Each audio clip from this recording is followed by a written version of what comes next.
Hey everybody, how you doing? It's Craig Campbell from Pastor Craig's Vintage Cards, and just the other day I was cleaning out my office here, my room, and with all my baseball cards, and I was putting some stuff away, and just kind of going through things, and I looked at my one of my drawers, and I saw this plastic tote in there, and hadn't looked at it for a while.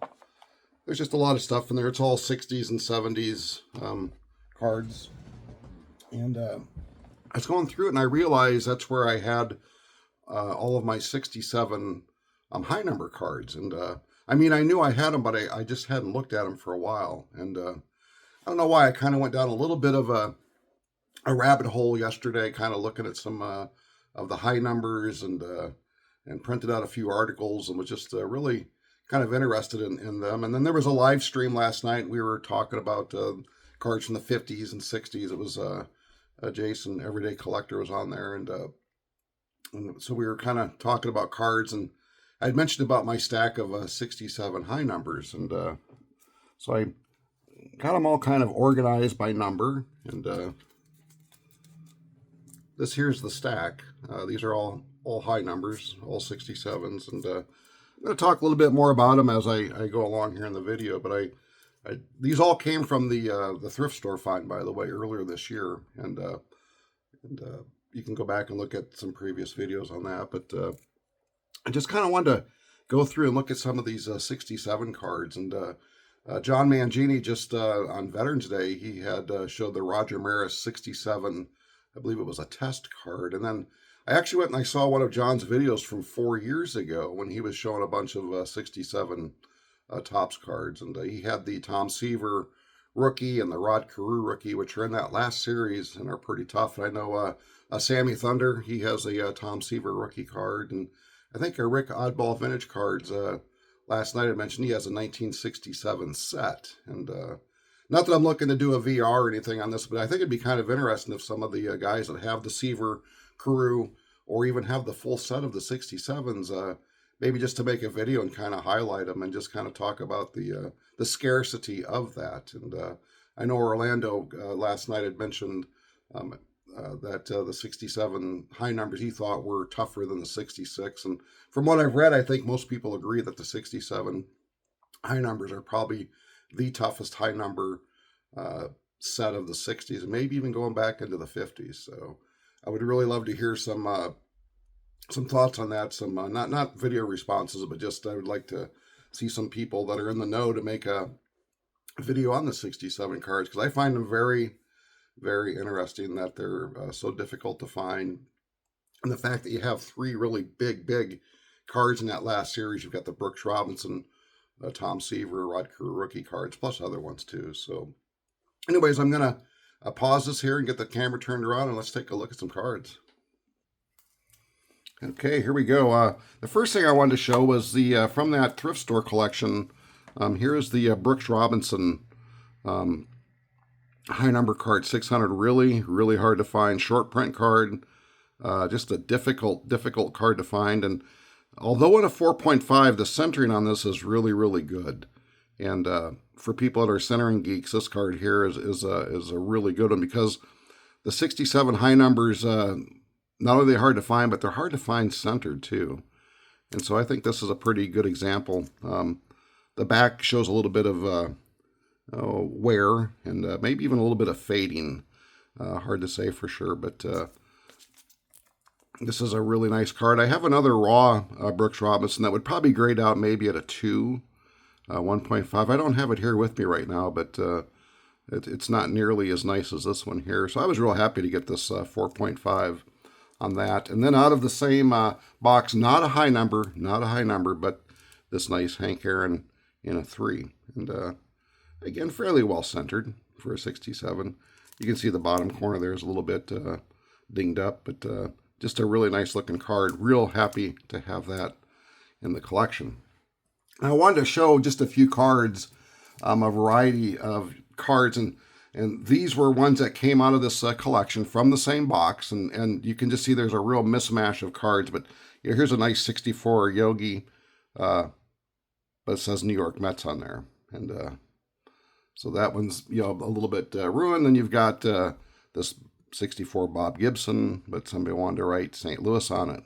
And but then also, you know, there was a really nice 58 Mini Minoso, you know, in that same box. And that was kind of the way this thrift store find went. But you can see this a little bit off center, but still a nice card to find in the bottom of a box.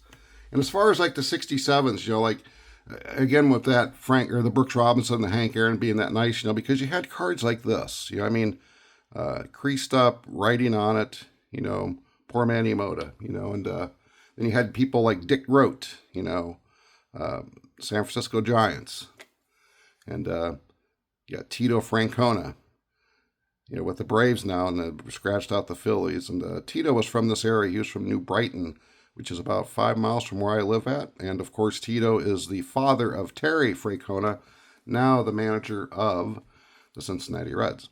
And you got Ron Hunt here, scratched out Dodgers, San Francisco Giants. Same writing, as you can see.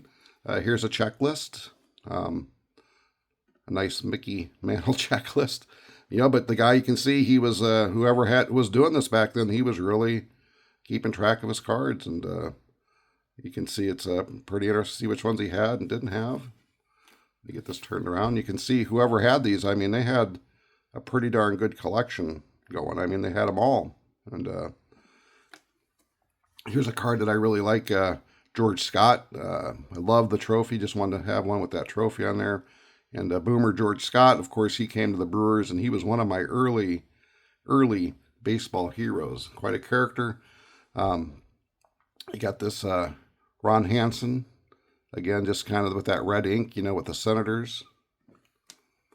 And I wanted to show Jack Fisher here, 533. The next card number, 534 and up, is the high series. So Jack just missed being in that high series, and he had card number 533, which was the sixth series, or the fifth series, and those were difficult too.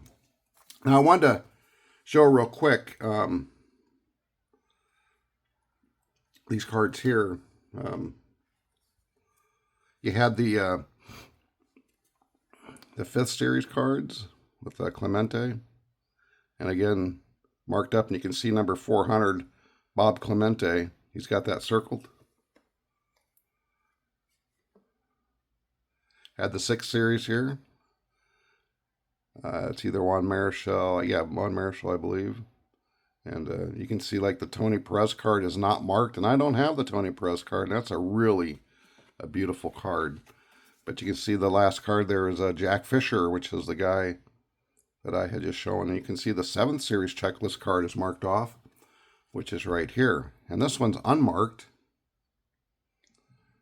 And this came out of the 6th series, but it's got all of the 7th series cards. And you can see there we've got card number 600, Brooks Robinson, and all the way up to 609. This right here card represents probably the toughest series of cards to get, certainly in the 1960s. And we're going to take a look at some of these cards that I have stacked up here. And here is a 7th series card list that's already checked. And you can see that the person that had these had quite a few of that last series of cards. I mean, a lot of cards checked off on here.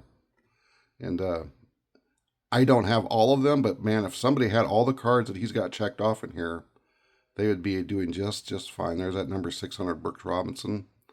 And I'm looking for the Mets rookie on here. Since I don't have the card, I don't know the number of it. Mets rookie right there, checked off. So whoever had this card had the Tom Seaver rookie. And I'm looking for the Twins, because that would be the Rod Carew rookie card. And maybe you guys watching the video are probably going to see it before I am. I'm still not seeing it. You're probably yelling right now at the video. It's right there. It's right there.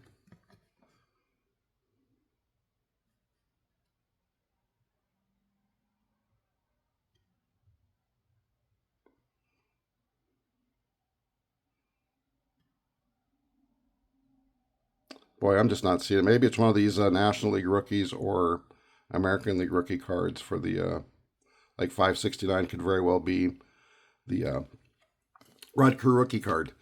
Sorry about that. But yeah, just a great bunch of series. And here were some other cards that were in there. These are not the high number ones, but just to, these were some of the other cards that were in that find. You had a Tim McCarver, Al Kaline, multiple Al Kalines, Orlando Cepeda, Jim Cott, Billy Williams, Don Sutton, another unmarked checklist, Harmon Killebrew, Bill Mazeroski with a big wad of chaw in his mouth, Aces, because I like the Braves. You got Boog Powell and Kurt Belfray, I guess his name is. I'm not too familiar how to say that. Belfray. Belfry. Bleferry. With the Orioles. And then, of course, this again is that Jack Fisher card. I have multiples of him. Just missed being in the high series. So,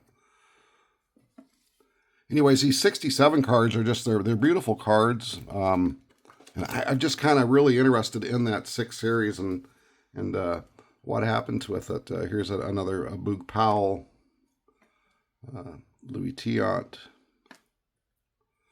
I pulled this one here because it's such a nice looking card. This Bill Skowron is in really, really nice shape. Off center, but decent shape. Joe Morgan, again off center. Cubs rookie, Joe Niekro, not Phil. And here's a Reggie Smith with the Red Sox. Ignore the sleeve price there because as I got these cards, I put them in some sleeves I just simply had laying around. Here's a Bob Clemente, Roberto Clemente, but Bob. I have multiples of that one. There's a nice Phil Niekro. Another Orlando Cepeda. And another Jim Cott. This is one of the cards I like, Sal Bando. I really did like Sal Bando. Great, great player. And just really one of the leaders of the Oakland A's. And I just kind of like the old Kansas City Athletics hat. Kind of cool on that. And then Bobby Mercer with the Yankees. So that's what, like the Tom Seaver rookie card and the Rod Carew rookie card. This is what they look like. And I'm hoping some of the guys that have them will dig them out and show them off because, boy, they are some of the nicest cards, rookie cards of the 60s, some of the most important. But I want to just kind of run through real quick the high numbers that I do have. I have them in order. And again, some of them are not in the best shape, but you can see like the corner down here. But these cards came out of a box that there were some really good cards and there were some pretty abused cards. So you got Hank Bauer and Don Clendenon. Some people have said they've had a hard time finding the Clendenon card. You got Chuck Estrada with the Mets. J.C. Martin with the White Sox. Dick Egan.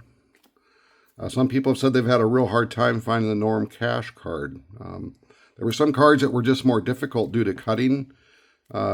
The cutting of the sheets. Joe Gibbon.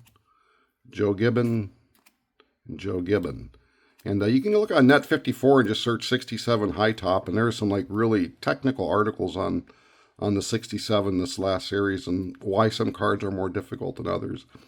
Dan Schneider got an Indians team card. Mudcrat. Jim Grant. Woody Woodward. Another Woody Woodward. Veda Penson. And I don't think this is a real hard one to find for some people. Doug Camilli. Andre Rogers. Don Cardwell. Some people have said they've had a hard time finding the Al Ferreira card, but whoever bought these cards did not have a hard time getting Al Ferreira. Dick Tracewski. Jim Bunning. This is a hard one to find. He's a Hall of Famer, but unfortunately the corner up here, there's a little bit of paper loss, and there's a crease on here, but Jim Bunning.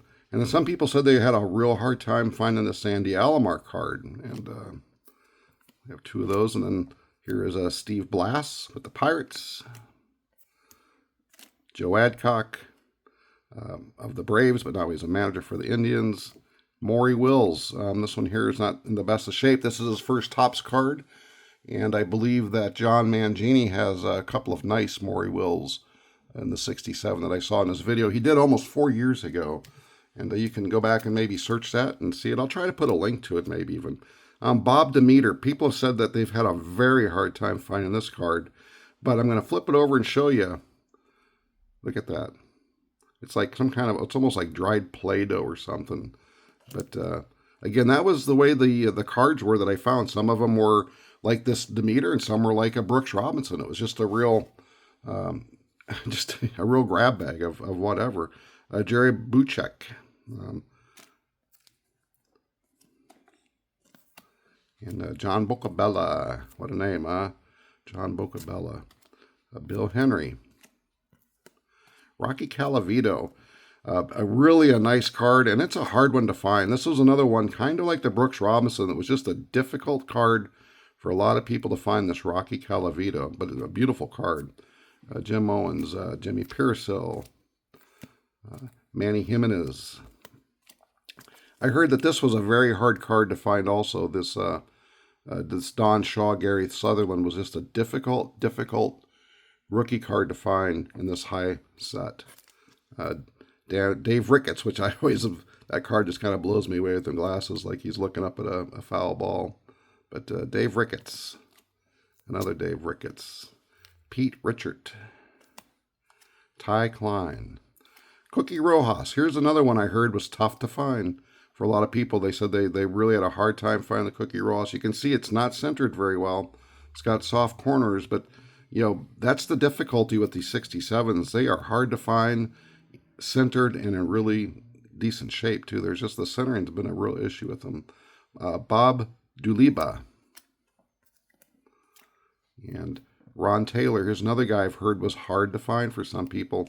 Mickey Stanley. One guy said he took a long time to find a Mickey Stanley that was in good shape. And this one here is pretty off-centered. And then last but not least, Rich Nye, John Upham, Cubs. And this is your last card. No, it's number 608. The last card would be number 609 of the high numbers. So I just wanted to share this these 67s with you. I really am glad that I found these. I mean, that many high numbers. Some of the guys can probably speak more to it. From what I've been reading and trying to understand is, I guess that last set was distributed very, very unequally across the country. Somebody had made a mention in a comment that they don't think any of them were distributed west of the Mississippi River. And some distributors were able to get more than others. And so it's just very hard. There was an article that was written, I want to say in 2010, by guys that were collecting cards in the mid-70s. And they had a heck of a time trying to find a Brooks Robinson. The article talked about them going through like 60,000. That's their words, not mine. But 60,000 cards and not finding a Brooks Robinson. And so I'm really happy. This is probably, well, there was a lot of nice cards in that find, but this is one that I really, really cherish because it's a hard card to find. It's hard to find centered. And boy, this is a nice looking card. And a tough one to find, you know, so it's just one I really, really am happy with. So anyways, I'd like to hear your thoughts on the 67s, and I'd really like to have some people comment that know more about it. And the ones that I have that are extras here, I'll be looking to probably sell some of those or trade, whatever. I don't need duplicates, but I will probably keep the ones, you know, I'll get rid of the duplicates, but keep the singles. But just a real interesting way to look at cards today, these 67s, and truly a tough set to find. I'm not going to say rare. Scarce may not even be the right word. You can find them, but they're tough to get in good shape. So anyways, if you watch this long, I appreciate it. And thanks for going down a little bit of a rabbit hole with me on these 67s. And I really do look forward to some comments or even some videos from some other people that know more about the 67s. Anyways, guys, have a great weekend. Keep on collecting. This is what it's all about here. Good looking cards that can be a little bit hard to find, and ones that kind of challenge you to do a little bit more research. So have a great day, and we will talk later.